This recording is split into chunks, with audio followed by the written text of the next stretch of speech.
Halo, welcome back to my channel Sofyan Finansial. Kembali lagi dengan saya Muhammad Sofyan Arif. Jadi di konten ini saya akan coba mengulas bagaimana evaluasi di tahun 2022 yang lalu dan juga bagaimana kinerja dari apa yang pernah saya share dan saya sampaikan sebelumnya terkait rekomendasi apa aja ya di tahun kemarin. Dan tentunya di konten ini akan menjadi bagian dari evaluasi buat saya pribadi minimal sebagai pelajaran, dan juga tentunya mungkin teman-teman bisa mengambil dari beberapa pengalaman yang ada di tahun 2022 yang kemarin. Dan juga beberapa yang menanyakan di Telegram, kok lama sekali tidak ada update terkait konten saya, hampir 4 bulan ini ya teman-teman. Jadi mohon maaf sekali karena di Telegram sendiri saya juga sudah sampaikan bahwa saya juga ada terkait project yang harus saya kerjakan dan saya selesaikan gitu teman-teman. Oke, langsung aja, nggak panjang lebar, kita langsung update dan kita simak yuk. Oke, kita langsung mulai aja ya teman-teman. Jadi di tahun 2022 ini pertama saya akan coba bahas terkait bagaimana highlight dan performance-nya di tahun 2022, termasuk berapa persen hit rate-nya, lalu juga apakah underperform dan outperform dan sebagainya. Dan juga nanti terakhir adalah next-nya di tahun 2023 tahun ini apa aja yang bisa kita pakai sebagai rekomendasi atau kerangka apa yang bisa dijadikan acuan gitu untuk tahun ini. Nah, sebelum masuk ke situ, saya akan highlight performance dulu ya. Pertama, kalau teman-teman lihat yang mengikuti channel saya di rekomendasi saham 2022, itu tepatnya saya membuat sebuah rekomendasi pada tanggal 2 Januari 2022. Dan juga saya ada tema lanjutan di 13 Januarinya, itu bagaimana cara meracik portofolio yang enak ala manajer investasi gitu ya. Mungkin kita bisa akan tengok sedikit bagaimana review dari video sebelumnya. Ini adalah watchlist saya, jadi ada ICBP, JRPT, Bumi Serpong, LSIP, sampai seterusnya, sampai Bank Jatim. Nah, mungkin ada beberapa tambahan dari teman-teman, silakan aja di kolom komentar ya. Kita akan coba bahas emiten ini. Emiten-emiten ini sebenarnya bisa dibuat juga. Oke, dari pemaparan video itu, sebenarnya kalau kita tarik ulang bahwa di tahun kemarin saya mengambil 4 tematik sebagai acuan ya. Ini namanya investment universe. Pertama ada coal, batu bara. Lalu yang kedua ada mid-size bank atau bank-bank dengan tier kedua ya, seperti BTN, Bank Niaga dan segala macam. Lalu juga ada consumer staples dan real estate. Dari 4 tematik investment universe ini, ada 16 saham yang saya waktu itu sebagai rekomendasi utama, yakni mulai dari ICBP, JRPT, Bumi Serpong, hingga Bank Jatim. Nah, 16 konstituen ini, 16 emiten ini, mana yang outperform dan mana yang underperform. Mari kita coba lihat terlebih dahulu ya. Kita lihat bahwa dari 16 emiten ini saya pakai penutupannya di tanggal 26 Desember 2022, teman-teman ya.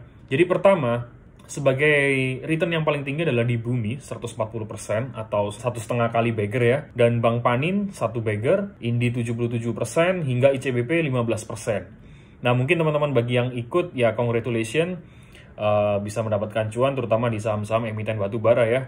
Sayang sekali buat teman-teman mungkin tahun kemarin yang belum ambil batu bara, itu sebenarnya cukup disayangkan ya, karena saat ini sudah mengalami slowdown juga, terus juga harga batu bara juga mengalami penurunan. Otomatis tahun ini tidak bisa kita pungkiri bahwa batu bara bisa dipakai lagi nih di tahun ini, maka cukup disayangkan gitu ya, kalau kemarin belum bisa ambil itu. Lalu yang underperform ada Bank Jatim, ada JRPT, Bumi Serpong, LSIP, BBTN, dan Arci. Nah, emiten-emiten ada sekitar 6 ini yang cukup lagging, bahkan minus ya, terutama di BTN dan Arci. Nanti akan coba kita simak. Maka dari kesimpulan pertama dari performance ini adalah mengalami 62,5% win rate-nya, atau dengan catatan 10 outperform. Jadi dari 16 emiten ada 10 outperform, maka angkanya adalah 62,5% tingkat win rate-nya. Saya istilah pakai win rate aja ya biar enak. Sedangkan sisanya 6 saham itu mengalami underperform sekitar 37,5%, teman-teman. Nah, mungkin sebagian teman-teman di sini ini yang perlu saya jelaskan atau saya luruskan gitu ya. Sangatlah tidak mungkin kita menginginkan win rate sampai 100% atau bahkan 90% dengan durasi yang sangat pendek, mengukurnya dalam 1 tahun. Itu sangat-sangat sulit, teman-teman.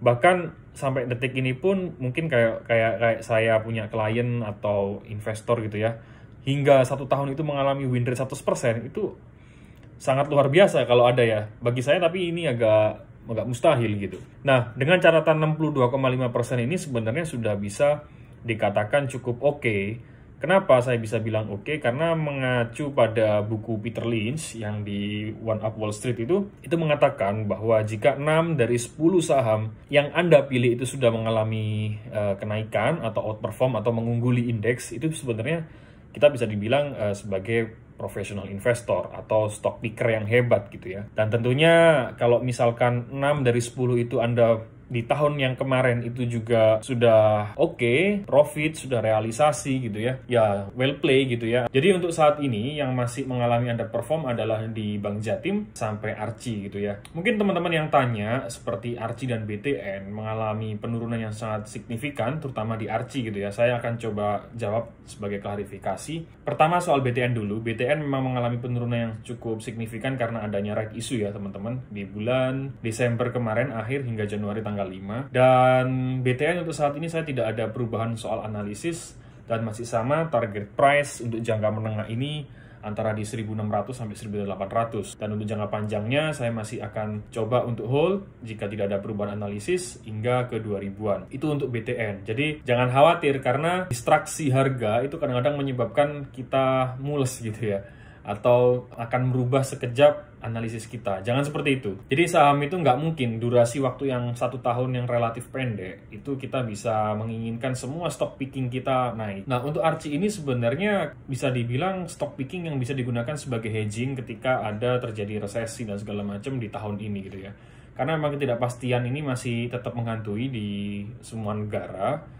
Dan Archie ini sendiri, terus terang saya juga mengalami minus. Tapi saya akan coba untuk melakukan averaging pelan-pelan di tahun ini. Karena kenapa? Alasan saya adalah, pertama Archie kemarin memang mengalami musibah ya. Pit RRM sebagai pit yang kontributor utama pada revenue Archie itu mengalami longsor. Dan menurut kabar terbaru dari Investor Relations di bulan Januari tahun 2023 ini, kabar baiknya adalah operasional yang ada di pit RRM sudah mulai normal, artinya sudah mulai pulih. Jadi saya harap Archie di tahun ini kontribusi pendapatan yang dari pit RRM yang kemarin longsor akan tercermin di tahun laporan keuangan di tahun ini ya. Setidaknya mungkin mulai terlihat di kuartal 1 dan kuartal 2 tahun ini ya teman-teman. Lalu untuk Archie sendiri yang selanjutnya adalah terkait harga gold yang saat ini masih tetap solid ya di tahun 2023 ini. Teman-teman bisa lihat di 1.900 per troy ounce. Dan anehnya adalah ketika suku bunga itu mengalami kenaikan di Amerika dan dolar juga menguat gitu ya. Harga gold kan yang harusnya itu secara teori akan turun ketika suku bunga naik gitu ya, atau dolar menguat. Tapi ini masih solid gitu loh harga gold itu sendiri. Makanya saya masih tetap optimis dan tidak ada perubahan analisis sama sekali terkait Archie gitu teman-teman. Dan tentunya mungkin profil resiko yang ada pada teman-teman dengan saya mungkin berbeda terkait Archie ini.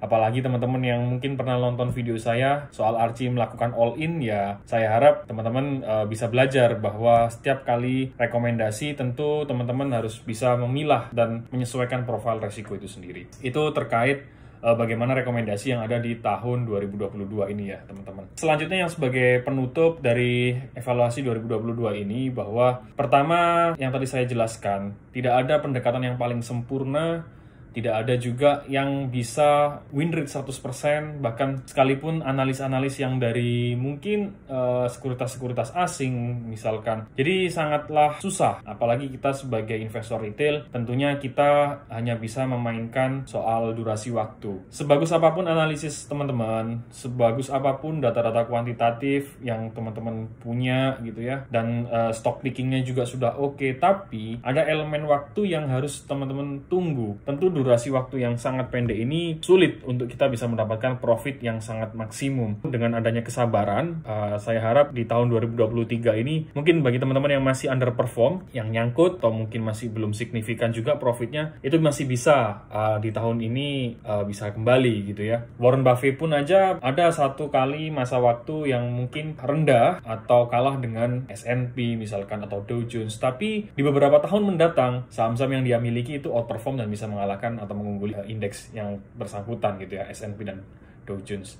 Nah, sekarang yang akan kita bahas adalah bagaimana di tahun 2023 di tahun ini gitu ya. Apa yang kita pakai di tahun 2022 tahun lalu mungkin ada yang beda gitu ya di tahun ini, dan pastinya gold bukan satu-satunya yang bisa kita jadikan patokan. Nah, apa aja rekomendasi di tahun 2023? Kita simak aja di video berikutnya. Oke, gitu aja ya teman-teman. Semoga kali ini videonya bermanfaat. Terus subscribe, like, and share. Dan bagi teman-teman yang pengen tanya, bisa langsung diskusi di kolom komentar atau langsung via DM, Telegram maupun WhatsApp. Thank you. Semoga bermanfaat. See you.